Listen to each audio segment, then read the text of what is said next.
Alors bonjour à tous et bienvenue dans ce tutoriel pour les bases de Blender. Alors Blender est un logiciel de modélisation qui est gratuit et open source, ce qui veut dire que n'importe qui peut développer du contenu, donc des plugins, pour améliorer votre expérience de modélisation et des différents outils que le programme a à proposer. Chaque logiciel a ses spécificités, mais celui-ci est vraiment considéré comme étant un couteau suisse capable de faire à peu près tout et n'importe quoi. Même si d'autres logiciels ont des spécialités, vous pouvez tout à fait travailler dans Blender et voir un petit peu tout ce qui est capable de produire. C'est aussi un logiciel qui est utilisé en production. Il est devenu ce qu'on appelle aujourd'hui un industry standard. Donc quand on parle d'industry standard, ça veut dire que ce logiciel est tout à fait utilisé aussi dans les studios AAA. Alors c'est parti, lançons Blender, et lorsqu'on lance Blender, voici la fenêtre qui nous accueille. On peut tout simplement cliquer à côté pour commencer à modéliser. Alors, on a un joli cube. Je peux tourner la caméra autour de ce cube en appuyant sur le clic molette de la souris. Voilà. Et donc tout se passe avec clic molette. Donc si je veux zoomer, je peux simplement scroller avec le clic molette, ou alors je peux faire CTRL, clic molette. Et alors à ce moment-là, ça dépend de si mon curseur s'approche ou s'éloigne de l'écran. Je peux aussi faire Shift, clic molette pour déplacer la vue dans le plan de la caméra. Et alors si je tourne la caméra avec Alt et que j'appuie sur Alt du coup, je peux contraindre la caméra à un angle ici en front, en side, en top, etc. Je peux également cliquer sur ici le gizmo 3D. Par exemple si je clique sur le X, je vais être en front view sur l'axe X, Z, etc. Vous remarquerez que mon logiciel est en anglais. C'est toujours mieux de travailler en anglais puisque toute la documentation en ligne, les vidéos, etc. sont plutôt tendance à être en anglais. Donc je vous invite à le faire aussi. Voilà. Donc ce cube, je vais lui donner un nom. Voilà, si je viens ici dans ma collection et que je double-clique dessus, je peux lui donner un nom. Je vais l'appeler Michel. C'est très important de nommer ces fichiers, ces mèches d'objets pour pouvoir s'y retrouver. Voilà, donc Michel, je vais lui dire au revoir. J'appuie sur X et je le supprime. Voilà, au revoir Michel. Alors on va créer autre chose, donc je vais aller dans le bouton Add, Mesh, et je vais venir ajouter un Monkey, ou alors le raccourci Shift A, Mesh, Monkey. Voilà. Alors ce Monkey, c'est la star de Blender, comme vous voyez, elle a un nom, Suzanne, et ce Monkey va nous servir de cobaye pour apprendre les outils de base. Alors, comme vous pouvez le voir sur votre gauche, vous avez déjà une série d'outils de base, donc comme par exemple le Move, qui permet de bouger votre objet, soit dans un axe, soit dans un plan en cliquant sur le carré au milieu des deux axes, CTRL Z, ou alors le raccourci G. Donc là, à ce moment-là, je bouge l'objet dans le plan de la caméra. Vous pouvez voir les raccourcis si je reste avec ma souris au-dessus de l'outil, hein, donc, G. L'outil rotation, pareil, je peux le bouger dans un axe, ou même dans le plan de la caméra avec le cercle blanc ici autour, comme vous voyez. Raccourci R, donc à ce moment-là, ça fait la même chose que de cliquer sur le cercle blanc, ça le bouge dans le sens de la caméra. On a ensuite le scale, donc là, pareil, je peux l'agrandir dans un axe, dans un plan, ou alors avec le S, toutes les directions. Ça reviendrait au même que de cliquer sur le cercle au milieu ou à l'extérieur. Voilà. Donc ça, ce sont les trois outils de transformation. On a aussi l'outil transform qui est tout simplement les trois combinés ensemble. On a le translate, le scale et la rotation sur un seul gizmo. Donc, comme vous pouvez le remarquer, nous sommes actuellement en mode objet. Clique ici, on peut voir qu'il y a toutes sortes de modes. Ce qui nous intéresserait, ce serait de passer en Edit Mode pour pouvoir éditer la topologie de mon mesh. Mesh veut dire simplement grille, grillage en anglais, comme vous voyez ici c'est une grille de points.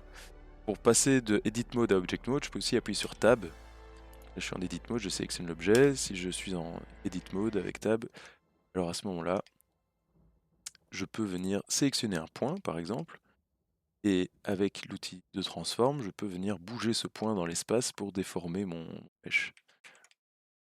Pour utiliser le G, par exemple, pour le bouger dans le point de la caméra. Et tant que le point est aimanté à ma souris, je peux contraindre dans un axe en appuyant sur le clic molette de la souris. Vous voyez, donc là, en fonction de la direction dans laquelle je bouge le curseur, je peux le contraindre dans un axe. Si je veux annuler ce que je fais clic droit et il revient à sa position originale. D'accord ? Donc là, actuellement, je suis en mode vertex, ce qui veut dire que je peux sélectionner les points. Si je veux passer ici du mode vertex au mode edge, je peux sélectionner les edges, donc les arêtes, et je peux passer en mode face pour sélectionner les faces. Le raccourci, c'est 1, 2, 3 du clavier au-dessus des touches A, Z, E. Voilà, donc si je me mets en vue de face et que je veux faire un carré de sélection et sélectionner toutes les faces visibles, et que je tourne ma caméra, vous vous rendez compte que ça n'a sélectionné que les faces visibles. Cependant, moi j'aimerais bien pouvoir tout sélectionner. Alors, le raccourci pour tout sélectionner, c'est A. Mais si je veux par exemple sélectionner juste la moitié et sélectionner les faces qui se trouvent derrière, à ce moment-là, je vais appuyer sur le raccourci Alt Z. Et comme vous le voyez, mon mesh est devenu transparent. Là maintenant, je peux sélectionner la moitié de mon mesh et ça va sélectionner toutes les faces qui se trouvent derrière. C'est très pratique de pouvoir voir en transparence pour pouvoir modéliser. Alt Z pour revenir en vue solide.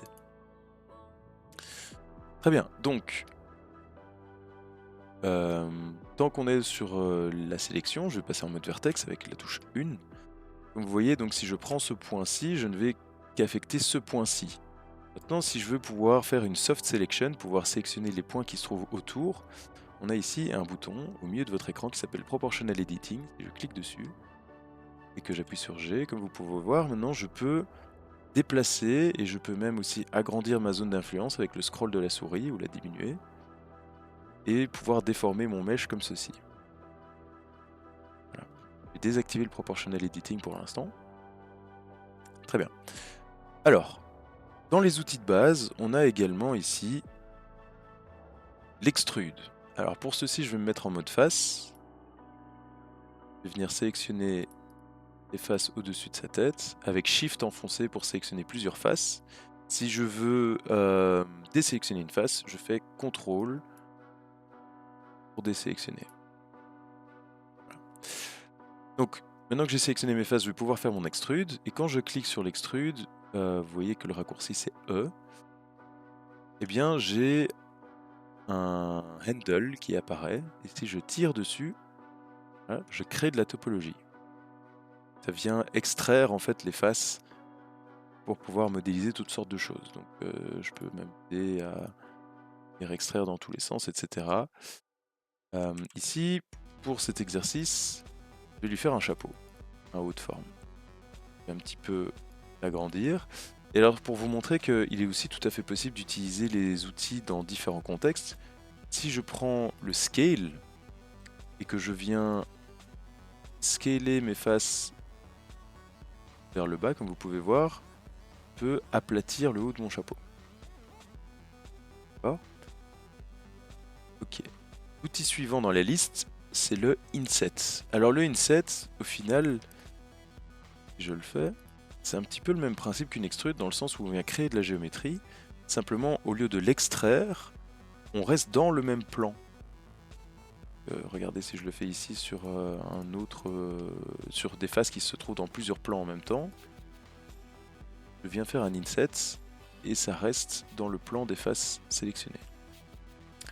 Alors très important, si je resélectionne ces faces-ci, admettons que je fasse mon extrude avec E. Si j'appuie sur clic droit, mon extrude revient à sa position originale, mais elle est toujours faite. Regardez, si je prends le transform, que je le bouge, mon extrude est toujours là. Donc c'est important lorsqu'on modélise et qu'on fait des extrudes et qu'on fait un CTRL Z, l'extrude est toujours là, donc je dois faire CTRL Z 2 fois là, pour annuler mon extrude. D'accord ? Ok. Donc, l'outil suivant, c'est le bevel. Avant de pouvoir le faire, je vais devoir sélectionner les edges sur lesquels je vais travailler. Alors, j'ai actuellement des faces sélectionnées. Si je passe en mode edge, vous voyez que, en fait, il vient convertir les faces sélectionnées en sélection d'edge. Et si je passe avec en mode vertex, les faces qui ont été sélectionnées vont plutôt sélectionner leur vertex. Par exemple, si je désélectionne avec CTRL le vertex du milieu, que je repasse en mode edge, vous voyez, maintenant il va sélectionner uniquement les edges qui correspondent au vertex qui a été sélectionné. Si j'appuie sur 3 en mode face, et bien tout simplement maintenant, vu que le vertex du milieu était désélectionné, il n'y a plus de sélection. Si je le resélectionne et que je passe en mode 3, alors il comprend que c'est les faces que je sais. Ok, donc je vais désélectionner le point du milieu, passer en mode edge, et je vais pouvoir faire mon bevel. Alors là, je vais tirer sur mon handle. Comme vous pouvez le voir, là maintenant, c'est venu couper les angles. Au lieu d'avoir un angle à 90 degrés, on a un angle à 45 degrés maintenant et qui a créé de la géométrie. En arrière. Au moment où je suis en train de faire mon bevel, je peux aussi jouer avec le scroll de ma souris pour rajouter des segments. Je vais faire CTRL Z. Je vais simplement faire un bevel à 0 pour vous montrer que ici, il y a une petite boîte qui s'est ouverte. Si je la déploie, j'ai toutes sortes d'options qui apparaissent. Là, la seule chose que je voulais vous montrer, c'est que vous pouvez jouer avec les segments également ici. Je reste cliquer sur le chiffre et je bouge ma souris de gauche à droite pour venir ajouter ou diminuer le nombre de segments. Voilà, très bien. Important aussi, lorsque vous travaillez sur des bevels, regardez ce qui se passe si je le fais ici sur un coin, en sélectionnant ces 3 edges-ci. Donc le raccourci pour le bevel, c'est CTRL B, donc je vais appuyer sur CTRL B. Et quand je vais bouger ma souris, vous voyez que il va faire un bevel, mais il va me créer, il va venir me créer des faces pour correspondre à la géométrie existante. Mais malheureusement, ce n'est pas ce que je veux. Ici, il y a des triangles, et ces triangles risquent de poser problème dans le futur de notre modélisation. On n'a pas créé que des triangles, comme vous pouvez le voir. Ici, cette face-ci a 5 côtés. Face avec 5 côtés, ça s'appelle un n-gone. Et le problème d'un n-gone, c'est que donc, lorsque vous allez exporter votre mesh dans un moteur de jeu comme Unity, il va automatiquement trianguliser votre objet. Alors juste pour vous montrer ce qui se passe, je vais faire une triangulisation rapidement. Et si on regarde le mesh, voilà, donc ici la triangulisation a pu se faire relativement simplement, mais les n-gone créent toutes sortes de soucis, comme ici par exemple, on peut voir que les edges se rejoignent sur un seul point, etc. Donc évitez absolument les n-gone, d'accord ? Et les triangles aussi pour la modélisation. Alors pourquoi est-ce que les triangles ne sont pas une bonne chose? Puisque au final, un carré, donc un quad, n'est que finalement 2 triangles ensemble. Si je tourne la caméra, vous pouvez voir que mon quad ici, finalement, c'est comme si c'était 2 triangles. Et donc là, j'ai déformé mon quad. Et donc en fait, ce qui va se passer, c'est que si je laisse ça tel quel, dépendant les logiciels, ils vont soit venir vous couper votre quad dans ce sens-ci, tel qu'il était montré, soit dans ce sens-ci. Voilà. Donc maintenant, imaginez avec un n-gone le genre de problème que ça peut créer. Une autre raison aussi, c'est que si je prends mon outil de sélection, que je viens ici à la base de mon extrude, edge, et que je fais un alt-clic, vous voyez qu'à ce moment-là, je peux venir sélectionner ce qu'on appelle une edge loop. Donc, par exemple, ici, je vais faire sur l'arête sourcilière, alt-clic. Et donc ça vient automatiquement sélectionner tous les edges qui se trouvent dans la loupe. Et comme vous le voyez, si je le fais donc ici, alt-clic, là vous voyez, il s'arrête à l'endroit où les faces se divisent, puisqu'il est un peu perdu, il ne sait plus dans quel sens il doit continuer. C'est pour ça qu'on veut absolument uniquement rester dans des quads. et éviter d'avoir des nœuds de géométrie complexes qui rendent plus difficile la modélisation. Un petit peu en arrière. Voilà. Donc, mon bevel, je vais le faire uniquement sur ces faces-ci. CTRL B avec. Voilà. Et on va passer à l'outil suivant, donc le loop cut. Le loop cut, si je passe ma souris sur mon modèle, comme vous pouvez voir, ce qui se passe, c'est qu'il va essayer d'aller détecter justement les edge loops pour pouvoir placer une nouvelle géométrie, donc un nouvel edge loop, par défaut au milieu de la face sélectionnée. D'accord ? Donc si je veux pouvoir le placer à un endroit spécifique, eh bien tout simplement je vais rester cliquer enfoncé et je vais le relâcher à l'endroit où je veux avoir mon edge loop. Si je crée un edge loop, vous voyez que sur la box qui s'est ouverte, là je peux dire combien de number of cuts je veux rajouter. Là par exemple, je vais en mettre autant, juste pour vous montrer un petit peu ce qu'il y a moyen de faire. Et par exemple, à ce moment-là, si je veux modéliser mon chapeau, je vais passer en mode Edge, je vais mettre mon curseur entre deux faces, et je me mets en mode face, pardon.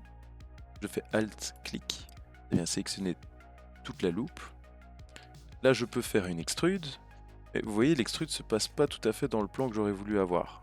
Là, je vais faire un clic droit, mon extrude est toujours faite, mais là, par exemple, si je fais un Scale, S, là, à ce moment-là, je peux faire une extrude vers les côtés.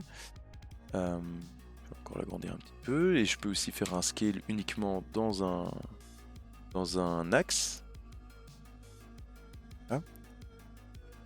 Et alors à ce moment-là, si je veux par exemple donner une forme à mon chapeau, je peux faire sur un edge, Alt-clic pour sélectionner l'edge, repasser en mode Soft Selection ici avec le Proportional Editing, le raccourci c'est O.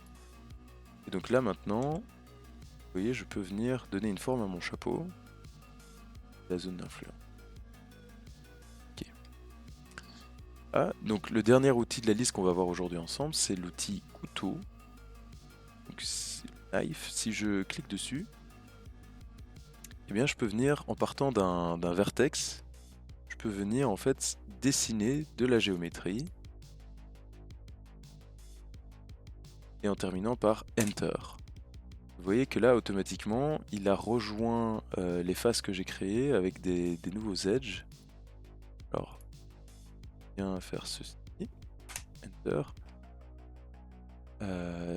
Apparemment il ne le fait pas à tous les coups, mais bon, vous voyez que dans ce cas-ci il l'a fait et dans ce cas-ci il ne l'a pas fait. Je pense que la différence c'est que ici j'ai fait une face fermée et donc il a détecté un nouveau quad. Je vais la retenter, donc une face. Je vais revenir sur des points que j'ai déjà fait. Enter.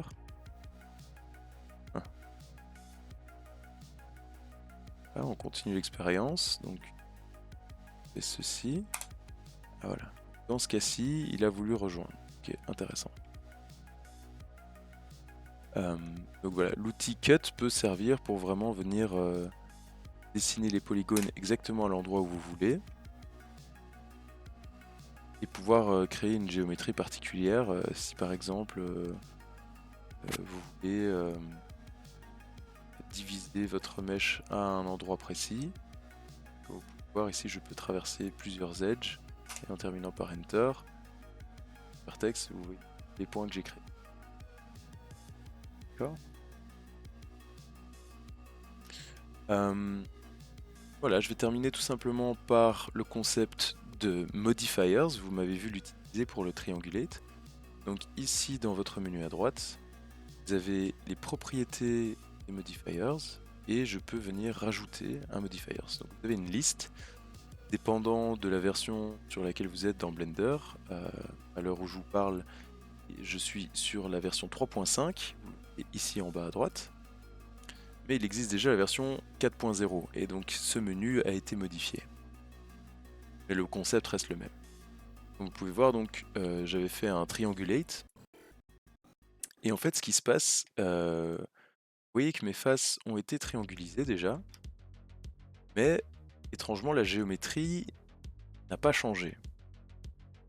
Comment ça se fait? Eh bien, tout simplement, le triangulate ne va s'appliquer sur la géométrie qu'à partir du moment où je vais cliquer sur la flèche ici, cliquer sur Apply. Mais pourquoi est-ce que le Apply est grisé pour l'instant? C'est parce que je suis en Edit Mode.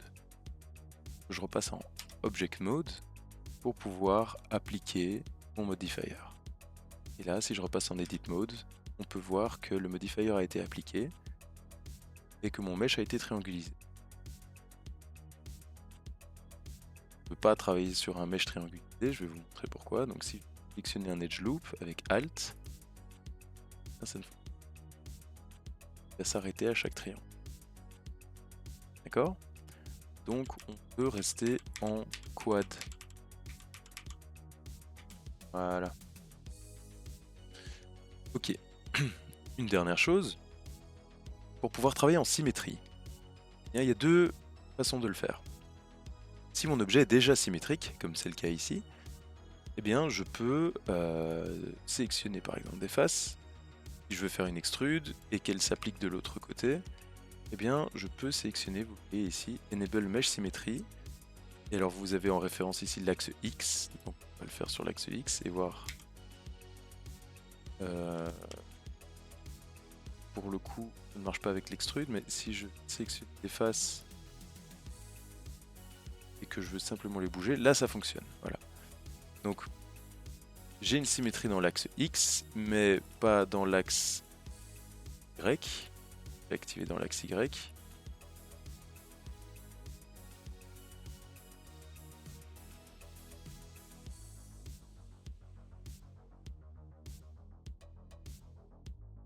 Ah oui. D'accord. Donc,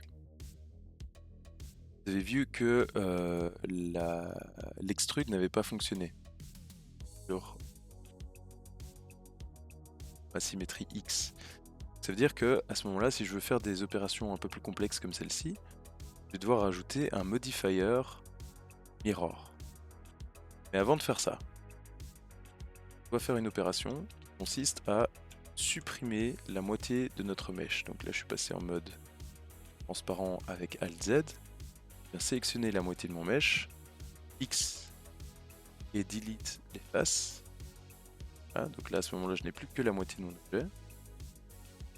Et donc, si je viens faire un modifier, donc Object Mode, modifier mirror, il est venu faire un miroir par le centre de mon objet. Et donc là, maintenant, si je veux faire... Vous voyez qu'en Edit Mode, je n'ai plus qu'à accès sur la moitié de mon mesh, puisque mon mirror est toujours en mode modifiers et il n'a pas encore été appliqué. Là maintenant, si je veux faire mon extrude, ça fonctionne. D'accord ? Et donc, une fois que j'ai mes modifications, là, à ce moment-là, je repasse en Object Mode, j'applique mon mirror, et là, la géométrie a été appliquée et je peux maintenant éditer seulement cette partie-ci. Voilà, donc ça c'était les outils de base dans Blender. Pour le prochain cours, on verra comment faire les mêmes choses dans Maya.